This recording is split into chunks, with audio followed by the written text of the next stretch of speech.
Hey everyone, welcome back to our study on the prophet Amos, the shepherd from Tekoa. And we're in the middle of a large pericope, Israel's punishment and Yahweh's lament, covering Amos chapters 3 through 6. And we're still in the first two chapters, Israel's punishment.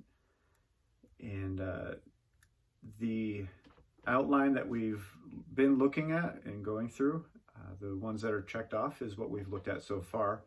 And today we're going to continue the removal of security and exile, starting with chapter 4. So this is Exile of Upper Class of Samaria, part 8 of our overall study, covering Amos chapter 4, verses 1 through 3. So if you want to pause the video here and read those to familiarize yourself with the study, go right on ahead. Hear this word. Amos calls his hearers to bring their attention again to what Yahweh has to say. And that seems to be a common theme of him saying, hey, Israel, you need to listen to God. You need to listen to the Lord God Almighty. So this particular message is directed toward a certain group. It's not just all of Israel, but here it is a very specific group. Amos has observed the way Samaria functions and how the women have lacked in their place as Yahweh's people. All right, so this message, who is it directed towards? It is the women. And this might be offensive to some, or actually it's probably offensive to all women, that he calls them cows. You cows of Bashan on Mount Samaria. All right, so he's not actually calling them fat or anything like that, but what he's drawing up is a very clever analogy. So according to Deuteronomy 32, 13 through 14, cattle is literally sons of Bashan, an idiomatic expression for fattened bovines. All right, and the NIV translates it as choice rams of Bashan. All right, now here in Amos, you cows, here is in the feminine plural form.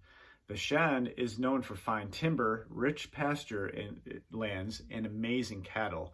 And the reason why they have amazing cattle is because they have fine timber and rich pasture lands. All right, they are well taken care of. They have these fine places to feast on, these nice pasture lands, and because there's fine timber, they have a very nice farm buildings and all that. They have very good places to reside in. Okay. So because Amos calls them the cows of Bashan, there's a similarity to what these types of cows are in contrast to what these women are. That they reside on Mount Samaria implies their prestige. All right, so not only do they have really great food to eat all the time and a really nice place to live in, but they also are on Mount Samaria, which implies their prestige. They have this higher standing in society. All right, so he says, you women. Amos makes clear who the message is for and has three charges against them. So these women, what are they doing?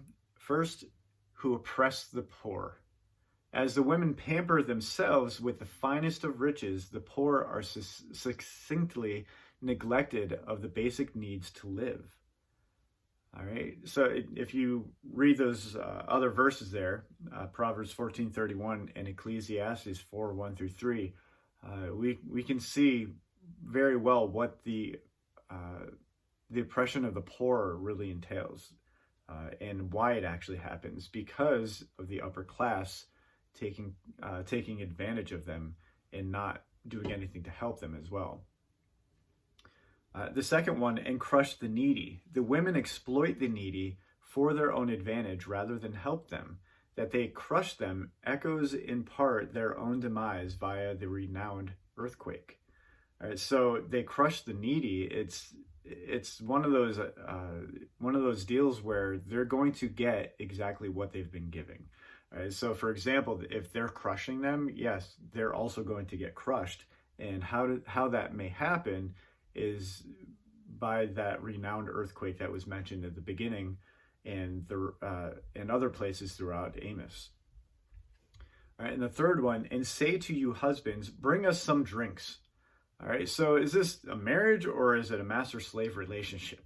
Is what's being brought into question here. If they're demanding their husbands, bring us more drink, are they actually a husband, or are they actually just one of their slaves to their masters?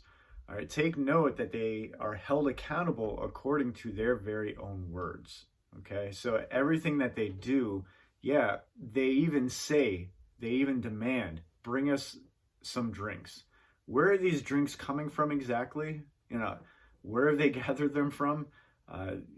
There's a wealth of different areas and an array of different ways to get those things. Was it because of religious connections? Is it because they've thrown the money into it? Whatever it might be, they're just indulging themselves on it because of their social status. And as a result, the accountability is held against them by their own words. They cannot unsay something. Once it's said, it's said. All right. They want to be sure that the wine vats are always full. This is either for their own pleasures or to maintain public esteem. All right.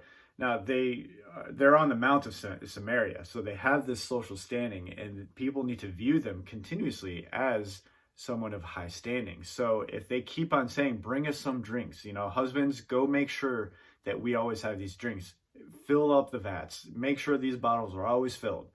And as a result, people will see that and say, yeah, they do have that social standing, because look at all the riches that they have. Look at all the wine that they have at their disposal. In the meanwhile, their husbands are not even their husbands. Okay, they have become slaves. They're just, do what I tell you to do, because if you love me, you have to do this. You have to buy me this. You have to make sure that our house has all the wine in the world for people to see. Okay, that's the situation that's going on, and the three ways that they have charges against them. The text continues, the sovereign Lord has sworn by his holiness. God's promise is at a degree that is beyond humanity, unmatching, because it is by his divine quality and characteristic. All right, so the sovereign Lord has sworn by his holiness. All right, now just think, at creation, God said, and things came into being. All right, now he's making these declarations. It's not just it was an utterance. It was just words were being spoken, a noise, a sound that came from his voice, and things came into being. And now it's not just an audible thing. It is a declaration. It's not a simple word being said. It is like, I'm swearing by the sovereign Lord has sworn by his holiness. Now, as we learn in the last lesson, what's in a name? The Lord God Almighty. That is something that is very, very powerful, and to swear by that God's holiness is saying, like, there's nothing higher that you can swear of, which means this is an absolute guarantee that it's going to happen. All right, the time will surely come. This is serious. All right, the seriousness of this promise is heightened. All right, so the time it's not just it'll come, but it will surely come. And what is going to come? When you will be taken away with hooks, the last of you with fish hooks. And the image here is very, very violently colorful, I guess you could say. The image created by Amos is the cattle being driven. All right, they're being taken away. They're on these hooks. They're all chained together on these hooks and being driven out of Israel. That they are driven with hooks signifies the horrors to come. What happens to these cows? Now, just hold that thought in the back of your mind for a moment. The last being driven with fishhooks implies that every last one will be driven from Samaria. Even if they run out of hooks, they will use fishhooks. So the image here is like, all right, all these fishermen on their ships are saying, yeah, we've got our catch, but that's not what's going on. No one cares about fishing right now.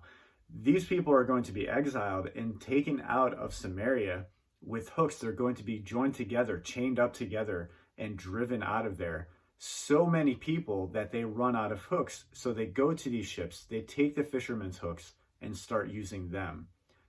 Where they might put those fish hooks, I'll let the imagination take hold on that. But the image is very clear. The amount of people that will be taken from Samaria and put into exile is going to be so much that they don't even have the supplies to do it perfectly. All right, so how is it going to happen? Yeah, they're going to be hooked up together and chained together. You will each go straight out through breaches in the wall. It will not be difficult to traverse the city to exile these women. Okay, so yeah, they're at the top, maybe they're in this fortified place, but it's not going to even work then. It's not going to be difficult. The enemy will come and destroy the wall, removing any protection from the city, and simply export them through the breaches in the wall. So they're going to be chained up. They're not going to be taken through the gate because, the congestion there, the traffic is going to be horrible with how many people are there. They're just, we destroyed the walls. Let's just take them out through there. Now, try to picture what that image would be. What would that look like at the moment? The walls are torn down. It's just rubble all over the place. I don't think they would spend the time to, let's clear a path for these nice women to go through, to walk on flat land. I think that once they get chained up and they're being dragged through there, they're going to have a very difficult time coming through that rubble from that wall. Are they going to be very capable of doing that? Probably not. It's not going to be a pretty sight for them, or anyone for that matter, to go through that. And the text continues, and you will be cast out toward Harmon. All right, so to exile, likely to Assyria, in that direction that Harmon is.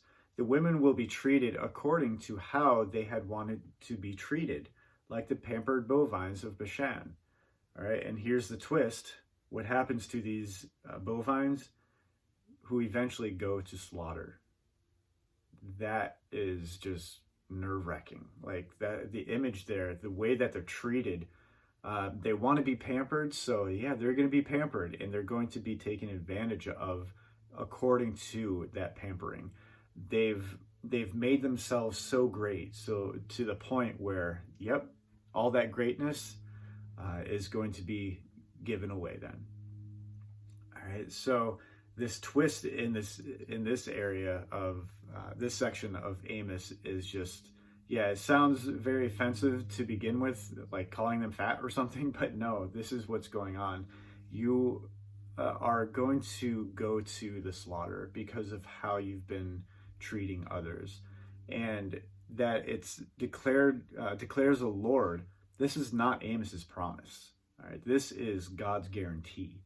And to say that the Lord is going to do something like this just emphasizes how horrible a people that these were, that they would assume the authority and say, hey, we have this social status, we want all these things for ourselves, and completely neglect anything and everything else. All these people, their own kin, to the point where it's gotta stop. All right, so as we get into questions for reflection, we want to think about what different roles that we might have in society, and as part of the church, what do we have? What kind of standing do we have?